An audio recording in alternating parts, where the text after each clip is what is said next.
Okay, let's unpack this. We often think of contrast as something negative, Yeah, right? bad stuff. The things we want to avoid. Exactly. But what if it's actually, well, crucial, like a necessary ingredient for understanding what we do want? Mm-hmm. Today, we're diving deep into a pretty fascinating conversation exploring this exact idea.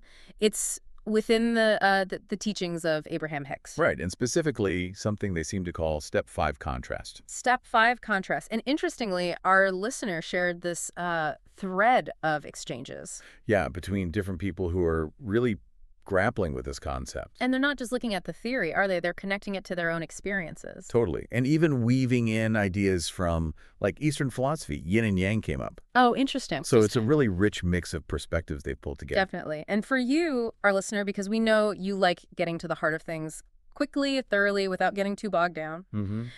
our mission today is really to understand this step 5 contrast. What is it? What does it actually feel like? Yeah. And why might experiencing it kind of counterintuitively be a sign that you're actually growing? Or shifting your state of being, Yeah. your vibration, as Abraham-Hicks would put it. Right, that overall energy. And just for clarity, when we mention the vortex later, in Abraham-Hicks terms, that's basically referring to being in alignment with your positive energy, your desires. Got it. Good clarification. So, where do we start? Laying the groundwork? Yeah, let's first talk about contrast in the usual Abraham-Hicks sense, what they often call step 1. Okay. Jean-Paul, in one of these messages, put this simply. Contrast is essentially experiencing the unwanted. Mm-hmm.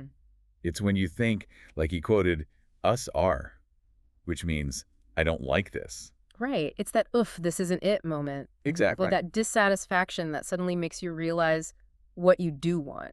Yeah. Like sitting in a really uncomfortable chair. Suddenly you know, aha, what I really want is a comfy one. Precisely. The contrast clarifies the preference. Simple enough.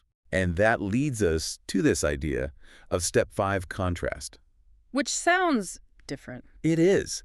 This is where things get really interesting. Jean-Paul defines it as experiencing those negative things, that contrast, but experiencing it while maintaining your alignment, while you're still, in the vortex. Okay, wait. So bad stuff happens, but you're still feeling fundamentally okay. Kind of. It's like you understand these unwanted things are just contrast. They're meant to guide you, but you don't let them totally throw you off your center. Huh. So it's less about avoiding the bumps in the road. Because life happens, right? Yeah, exactly. It's more about how you react or maybe perceive them when they show up. Mm-hmm. And in their message, described something like this. They called it a peculiar contrast. Peculiar how? Well, it felt different from contrast they'd known before. It did cause some, emotional disruption. Sure. But ultimately, they mentioned using rationality to sort of process it, regain their alignment, and then realized, oh, this must be that step 5 contract. Wow. Okay. So there was a recognition after the fact. Seems like it. Yeah. And this experience led, to a really key insight, I think. Which is? The idea that there are maybe 2 types of contrast. Okay.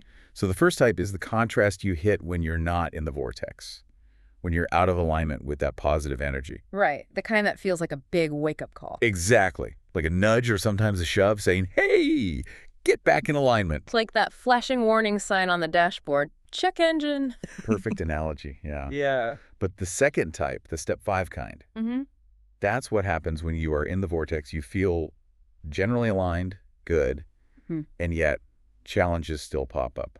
Unwanted things still happen. But suggests this isn't a sign you've fallen out of alignment. Right. It's more like an opportunity to reach for an even higher frequency, something closer to pure joy. Okay, let me see if I get this. You're on the right path, feeling good overall, Yeah. but you encounter, say, a minor frustration.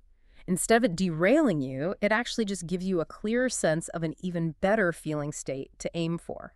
That seems to be the idea. Yeah. It refines the desire further. Yeah. And made another interesting point about the frequency of it. Oh. They suggested this step 5 contrast still has a lower frequency than, say, being totally outside the vortex in a really negative state. Okay, that makes sense. But it also has a higher frequency than those really deep, overwhelming negative emotions. It's somewhere in between, a specific kind of feeling. So it's nuanced. It's not just good or bad. There are levels. Exactly. And this ties into another big realization from Wow. is really onto something here. Definitely. It's about a shift in focus, especially in step 5. Shifting from choosing a being to choosing a feeling. Choosing a being versus choosing a feeling. What does that mean practically? Well, they use the example of wanting to feel good. Mm-hmm. That's the core It's desire. so general. But they realized they were getting caught up, even while feeling generally good, in needing to be right about something specific. Ah, okay. Like winning an argument or proving a point. Exactly. That's Okay. focusing on a state of being right. But the actual desire, the feeling good, was already available vibrationally in the vortex. So the trap was focusing on the being right part, which created resistance, Hmm. instead of just tuning into the feeling good part, which was already there. Precisely. The key was to align with the feeling, not get stuck on the intellectual need to be right or to embody some specific state of being. Okay, this is clicking for me. So even when you're generally in the vortex, you can trip yourself up by fixating on a specific outcome or identity. Like needing to be seen as successful or knowledgeable. Right. Instead of just focusing on the underlying feeling you're actually after, like freedom or joy or connection. Exactly. Yuno's insight is that the desired manifestation, the feeling, is already a reality in the vortex. Our job in step 5 isn't necessarily to create it, but to match it, to choose that feeling. That's a really helpful distinction, choosing the feeling. And this is where that yin and yang connection comes in, which Jean-Paul mentioned. Yeah, I found that really insightful. How does that fit? Well, Jean-Paul drew a parallel. Abraham-Hicks contrast seems to mirror this Eastern idea of yin and yang, these forces that look opposite, Light and dark, chaos and order. but are actually complementary. Neither is inherently bad. The unwanted, the contrast, you could see that as the yin. It's essential because it highlights and clarifies what is wanted, the yang. Okay. So you need the shadow to appreciate the light. Exactly. And it's the interplay, that sort of sacred gap, Jean-Paul called it, or the tension between them, that actually drives growth and helps us find balance. So translating that to step 5, it's like learning to exist in that space where contrast exists, but without feeling like the bad side needs to be totally eliminated. Yeah, or immediately fixed. It's more about observing it, understanding its function, which is clarity, and not getting totally thrown by it. You just see it for what it is. Information. Right. And the analogy of flow works well here, too. You know how yin and yang are depicted as constantly flowing into each other. Yeah, the symbol itself shows that. So in step 5, maybe we learn to flow more easily between moments of joy and moments of challenge. We start recognizing that both are just part of this bigger dynamic balance. Which leads to more acceptance of the contrast. And maybe even appreciation for the clarity it brings. It sharpens our understanding of what we truly desire, what feels even better. So the contrast isn't a roadblock anymore. It's just part of the landscape, part of the dance. Well put, yeah. And speaking of navigating challenges, there's another interesting bit in the conversation. Yeah. One of the other participants, David, mentioned going through a tough few months, but feeling like that period was finally ending. Ah, that sense of release. Right. And Jean-Paul identified that feeling, that sense of an ending, as a potential sign of living in step 5. Meaning, it could indicate a real shift in their overall vibration, like they navigated the difficulty from a place of alignment, and now they're moving into a new phase. So experiencing contrast while staying aligned can actually, accelerate positive change. That seems to be the implication. It's not about never having challenges, but about how you move through them from that core place of inner knowing. And understanding Yuno's points about the two types of contrast and the feeling versus being thing, that seems really crucial for getting this. Absolutely. Those distinctions help make sense of why contrast might feel different in different times. Okay, so let's try and wrap this up. This whole deep dive into step 5 contrast. It seems to show that challenges aren't always a sign you're off course. Right. They can be a sign of growth, especially if you're encountering them from that place of alignment, feeling generally okay despite the bump. Like encountering lower frequency stuff, but from a higher vantage point. Mm-hmm.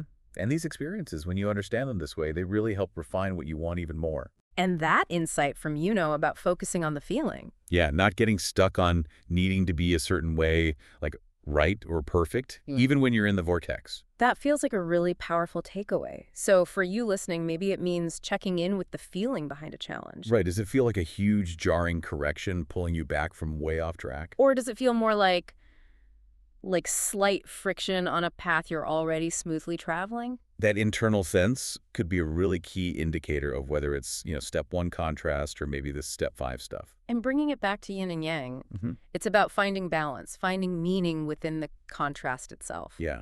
Understanding that both sides, the wanted and the unwanted, They both contribute to the richness, the clarity of our experience. They define each other. So maybe a question for you, our listener. Have you felt something like this? Navigating difficulties, maybe frustrations, but still having this underlying sense that you're fundamentally aligned, that you're okay. And could thinking about those difficulties as contrast, as information clarifying your desires, rather than just purely negative setbacks, could that shift how you experience them? Yeah, it makes you wonder. What if the very things you perceive as setbacks are actually serving a purpose? Like signposts, pointing you towards even greater clarity, maybe even greater joy, especially if you manage to hold on to your inner sense of direction through them. It's definitely something to explore, this idea that even within the challenges, maybe especially within them when you're aligned, there's this powerful opportunity for growth, a deeper alignment waiting to be found.